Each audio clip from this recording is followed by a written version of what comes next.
na'am, bayan an yanka ainihin takardar kamar haka, kamar yadda aka gani, idan an duba da kyau ga wata takardar da muka yanka ga kuma kuɗin da muka amfani da su.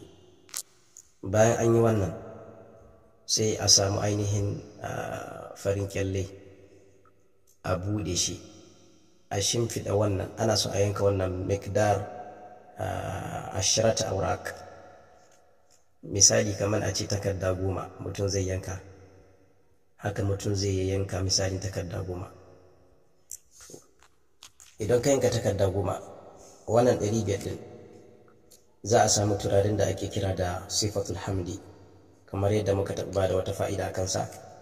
Wannan 500 din sai a shafa mata sifatul hamdi cikinta da wajenta, ma'ana nan saman fuskanta da kuma bayanta. Idan aka yi haka, to waɗanga takardun za a jera su kamar haka, ɗaya bayan ɗaya haka za a jera su, ɗaya bayan ɗaya haka za a jera su. Ba wai wannan za a aza sama wannan, wannan za a aza sama wannan ba.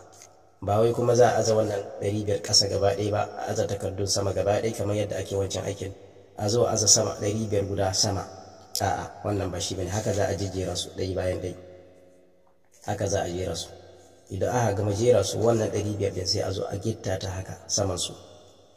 In aka gitta ta saman su haka, to sai a rubuta wannan sirrin, ma'ana a rubuta wannan sirrin, shi kuma sai a aza saman ainihin wannan 500 din.